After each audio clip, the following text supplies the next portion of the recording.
Hola, hola, ¿qué tal? Bienvenidos a una emisión más de Pláticas de Ciencia Ficción.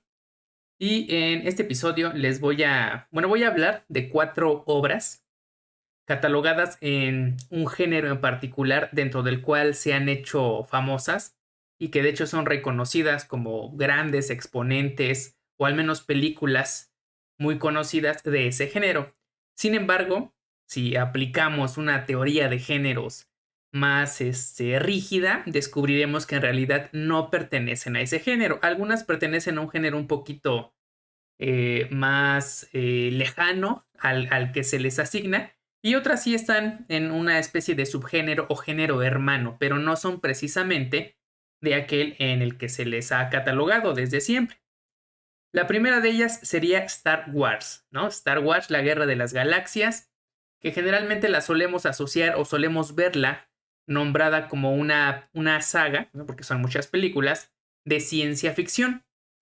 Sin embargo, no es ciencia ficción. Algunos podrían decir que es una space opera, que finalmente, bueno, la space opera es ciencia ficción. Sin embargo, ahí estaría bien, ¿no? Si Star Wars fuera una space opera, es correcto catalogarlo ciencia ficción porque la space opera es un subgénero de la ciencia ficción, por ende toda obra de space opera es también ciencia ficción, ¿no? Sin embargo, no es space opera tampoco. Star Wars es un western espacial. Entonces está más cercano al género western, a las películas de vaqueros del viejo oeste, porque toda su estructura narrativa es completamente de western, únicamente que en lugar de ubicarse en el viejo oeste, pues se ubica en una galaxia muy muy lejana, pero en esencia pertenece a este género. Así como tenemos el spaghetti western, que es el western que se hacía, no sé si se sigue haciendo, en Italia, el enchilada western, que sería el que se hace en México, y el western clásico, no el de Estados Unidos, pues un western espacial es aquel que simplemente se desarrolla en el espacio. Pero básicamente es una calca del género y desarrolla las mismas estructuras narrativas con el mismo tipo de personajes como el héroe, la damisela en peligro, el villano, ¿no? Que representados en la familia Skywalker. Entonces, Star Wars, si bien por mercadotecnia, ¿no? Por popularidad de lo que ya reconoce la gente y por lo que la gente suele asociar, porque visualmente la va a asignar a ese género al ver naves espaciales y otros planetas y armas láser y cosas que no tenemos en la realidad, sino que son ficticias, tecnologías ficticias, pues bueno, es mucho más fácil que la gente la asocie como una obra de ciencia ficción, aunque incluso estaría más cerca de la fantasía que de la ciencia ficción, porque la ciencia ficción requiere un anclaje a la humanidad. Tiene que haber humanos o descendientes de humanos, ¿sí? O algo que haya sido de origen humano. Y a pesar de que en Star Wars vemos una raza humana, en realidad no se asocia a que sean humanos o a que exista la Tierra. Sí, incluso la entrada dice, no hace mucho, mucho tiempo en una galaxia muy, muy lejana. Entonces, no estamos hablando de que haya habido humanidad ni de que sea el planeta Tierra. Entonces, para nada se asocia con lo humano. Este, y pues como no sabemos, ahora sí que cómo poder atarla en cuestión temporal y a la humanidad o la cuestión de la humanidad, a pesar de que aparezcan, ¿no?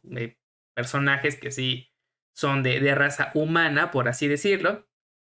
Bueno, está más cercano un poco a la fantasía, pero el género más apropiado para Star Wars sería western espacial.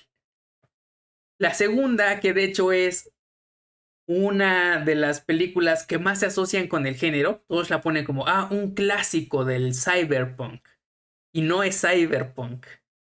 Star Wars nadie la pone como un clásico de la ciencia ficción, o sea, del género en específico. Es un clásico del cine en general, sí, pero no es como que el máximo exponente de la ciencia ficción. Sin embargo, Blade Runner, que sí se le asocia como uno de los más máximos exponentes del cyberpunk, no es cyberpunk. Al menos la primera no es. Y si mantenemos más o menos la concordancia, podríamos decir que la segunda no.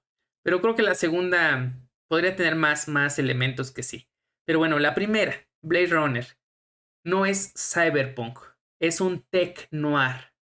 tech, de tecnología, noir, retomado del término film noir o cine negro, cine muy característico de los años 50, donde tenemos al típico antihéroe, ¿no? O en esos escenarios oscuros, cuestiones detectivescas y así. Entonces, si calcamos todo, Blade Runner es eso, una película de cine negro, un film noir, ambientado en un ambiente futurista, en un escenario futurista, repleto de elementos tecnológicos que la pueden asociar a la ciencia ficción. Sin embargo, esa asociación de la ciencia ficción son elementos que recoge el propio tech noir, digo, el propio film noir, y desarrolla ese subgénero llamado tech noir.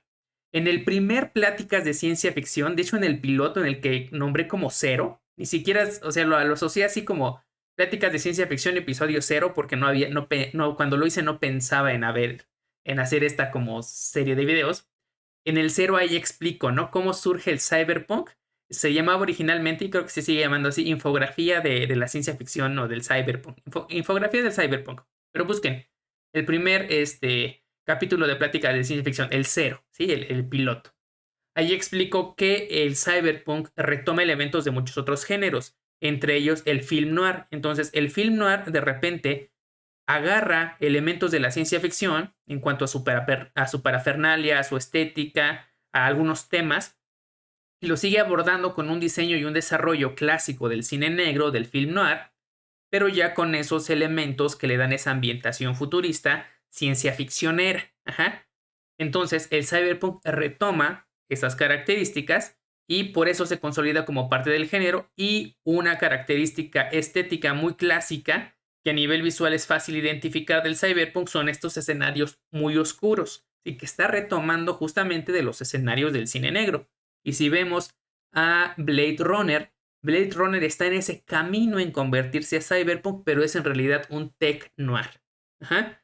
Una película de cine negro desarrollada en un ambiente ficticio futurista con elementos tecnológicos más avanzados. Entonces, ese sería el género más correcto para catalogar a Blade Runner como un tech noir, no así como un cyberpunk, ¿sí? Y no es que el tech noir sea un subgénero del cyberpunk, no. El cyberpunk retoma elementos del tech noir. Se ve influenciado por el tech noir, a pesar de ser muy tecnológico y presentar muchísima ciencia ficción, resulta ser un subgénero del film noir, del cine negro. Y actualmente tenemos el neo noir, ¿no? Que es el nuevo cine negro que ya tiene elementos a color. Ajá, como Sin City, por ejemplo, es un neo noir. Entonces, esa es la segunda obra que no pertenece al género en el que se le ha catalogado, pues desde siempre. Otra, esta es una serie de anime que pues, ahorita está muy popular porque se estrenó la última película, que es Neon Genesis Evangelion, que por años se le ha catalogado como una serie del cine mecha o mecha, como lo quieran pronunciar, y no pertenece a ese género tampoco, ¿no? El género de los robots gigantes, pues es eso, un robot gigante, ¿no? Tripulado por una persona, o a lo mejor autónomo, o no sé qué, pero robots gigantes. Como Mazinger Z era un robot gigante, como Titanes del Pacífico son robots gigantes. Y así una infinidad de películas, de animes, sobre todo, que se han hecho sobre el género. Es un género muy propio de la animación japonesa. Entonces, para que hablemos de una película, o de una serie, de una obra en general que sea mecha o mecha, tienen que haber robots gigantes. Y muchos, antes de ver Evangelion, pues piensan que los Evas pues, son robots gigantes, pero no lo son. Los Evas son semidioses de probeta, clonados a partir del ADN de un dios y de un humano. Entonces son, por eso semidioses, ¿no? El semidios era el hijo del humano y el dios en la mitología griega. Entonces los Evas son hijos genéticos de un humano y un dios. Por eso son semidioses de probeta, ¿no? Los Evas. Pero no son robots, por algo sangran, por algo tienen órganos, ¿sí? Por algo se pueden regenerar, porque son entes orgánicos, no son robots, por ende no puede pertenecer al género mecha. Sin embargo, Igual porque sus elementos visuales la hacen mucho más parecida y mucho más fácil de asociar para el espectador, pues se ha catalogado como de ese género. Y tanto así, que Evangelion ha aportado a la construcción del propio género mecha en cuanto a las características que ya se reconocen como particulares de ese género. Antes de Evangelion era unas características del género mecha antes y después de Evangelion, si lo podemos decir así. Entonces, a pesar de no pertenecer al género, muchas obras posteriores de este tipo de obras, pues retomaron lo que Evangelion estableció, ¿no? Estipuló y ayudó a construir el género. Entonces podríamos hablar que el género mecha está construido a partir de dos vertientes, de la característica de que haya robots gigantes, por un lado, y una característica narrativa muy propia. Esa característica narrativa particular de ese género sí se la aportó Evangelion. Sin embargo, Evangelion no tiene lo que se necesita para ser considerada de ese género, porque uno, antes de esa serie, no se habían establecido esos parámetros en cuanto a la forma de contar la historia que estableció Eva y que se empezaron a retomar después.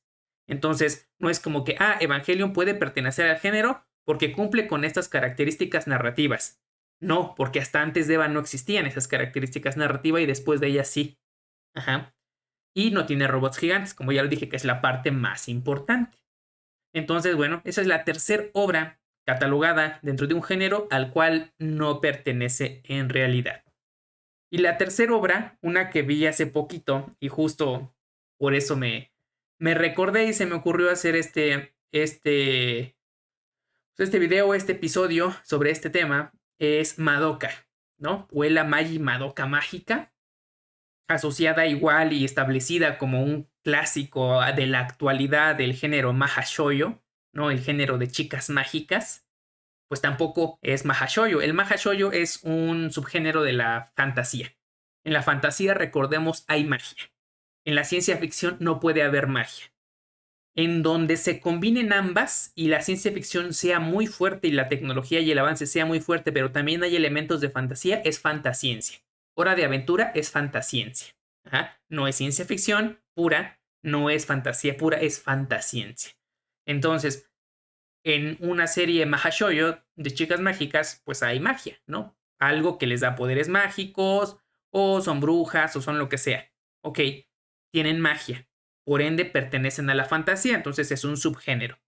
Sin embargo, y ahí va el spoiler sote, pues sí, por si alguien no lo ha visto, las chicas mágicas, si bien tienen magia, entre paréntesis, no está basada en una idea de la construcción del poder mágico, sino que a partir de una tecnología extraterrestre es que obtienen esos poderes. Entonces, básicamente, las brujas o las chicas mágicas, eran un poco lo mismo, ambas tenían magia, son personas que fueron transformadas en una herramienta para una raza extraterrestre que nos está usando como baterías, como ganado que les genera energía. Así como en Matrix, ¿no? Que las máquinas nos usaban como pilas, pues así en Madoka. Una raza extraterrestre llega a la Tierra, le da estos poderes a las chicas mágicas para que combatan a las brujas y en ese intercambio y en esa batalla y derroche de poder y también de estas energías humanas, bueno, según desarrollan una tecnología en la que pueden hacer que las emociones humanas pues generen una energía y esa energía resulta ser infinita, ¿no? A diferencia de todos los otros tipos de energía, y ahí se meten con una cuestión de hablar de entropía y leyes de la naturaleza y bla, bla, bla. Entonces, según la cuestión de las emociones humanas, era la única energía infinita de la cual todas las demás razas extraterrestres inteligentes podían obtener, pues, energía. Y los humanos terminamos siendo el ganado de pilas para esas razas extraterrestres. Entonces, Madoka es ciencia ficción. Madoka no es fantasía porque hay una explicación tras sus poderes que no es de índole mítico, fantástico, sino del índice científico a partir de la existencia de una raza extraterrestre que desarrolla una tecnología que les permite a las niñas ser cazabrujas. Ajá. Entonces, si bien igual por todos los elementos y por todas las cuestiones, sobre todo visuales, estéticas de Madoka, se asocia y también para el espectador es mucho más fácil reconocerla como una obra Maha Shoujo, pues no lo es. Si ya en el trasfondo argumental descubrimos que no, que hay una explicación de carácter científico más propio de una obra de ciencia ficción que de una obra de fantasía. Y les digo, se mete a explicar cuestiones ahí de metafísica y cosas bien locochonas que ya nos dejan en claro, bueno, esto es ciencia ficción. Pero igual, todo el demás constructo, y también creo que Madoka termina no aportando a las bases de lo que a posteriori sería el género como tal, pero sí permite, si no tomamos en cuenta esa explicación de los poderes que la hace ciencia ficción, sí termina de forma muy inteligente, no renovando, pero un tanto casi sí podríamos hablar que reinventa el género, el Maha Shoujo, al que ni siquiera pertenece, porque le da un vuelco, ¿no? Y rompe con el estereotipo clásico del final feliz o de las niñas felices en su magia en un mundo rosa y bonito y nos presenta una historia realmente oscura. Entonces, más bien es eso, que la forma de contar la historia en Madoka es muchísimo más oscura de lo que se había visto anteriormente en este tipo de obras de chicas mágicas. Que ya en el trasfondo argumental descubramos que la explicación de los poderes es de índole más de ciencia ficción que de magia, en realidad, bueno, ya la saca del género, pero si nos vamos, ¿no?, a profundizar y a clavarnos mucho en aplicar la teoría de géneros para saber qué género es el correcto, bueno, tendríamos que Madoka es ciencia ficción. Sin embargo, ¿hasta qué punto sirve o no sirve el catalogarlas? O sea, si se hace un análisis concienzudo, serio de qué género pertenece y vamos a analizar la característica de género, vamos a entender cómo los propios géneros cinematográficos audiovisuales se han construido a partir de los aportes que las obras que se han hecho en su nombre, digamos, de pertenecer a ese género, han aportado, bueno, resulta bastante útil hacer esta comparación que estoy haciendo ahora. En un nivel de simplemente ver las series, de catalogarlas, de que nos ayude el género a difundir y a vender, pues no sirve para nada esto que estoy haciendo, ya es para gente muy clavada, la verdad. Sin embargo, en una cuestión más de marketing, vende más decir que es fantasía, vende más decir que es ciencia ficción, vende más decir que es mahou shoujo, que analizar realmente su género porque a la gente no le interesa profundizar en la cuestión del género cuando lo va a ver.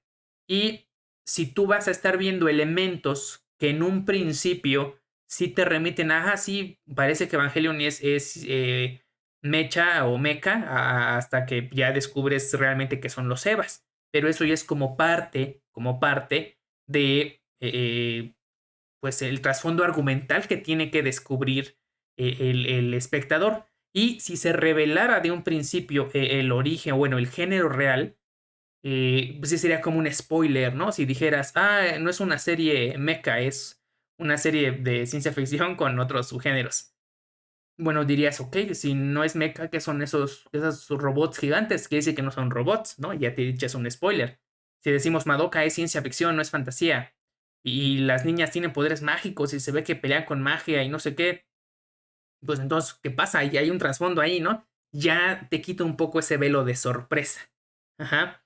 Y bueno, las cuestiones de las otras películas, la de Blade Runner como Cyberpunk en lugar de Tech Noir y la de Star Wars como ciencia ficción en lugar de un western espacial, bueno, son por cuestiones más de mercadotecnia y que la gente no se va a estar metiendo a analizar el género específico al que va a responder. Si con asociarla como ciencia ficción o como Cyberpunk, pues ya es más que suficiente y funciona, ¿no?, perfectamente para las necesidades. Entonces, bueno, estas cosas que luego hago de desglosar el género son más como para gente clavada en la temática, pero no quiere decir que tengamos como que recriminar a las personas que siguen catalogando a las obras dentro de un género en particular, que con un análisis más concienzudo descubríamos que no tendrían por qué pertenecer ahí, ¿ok? Pero bueno, eso fue todo en este episodio. Nos vemos en el siguiente Pláticas de Ciencia Ficción.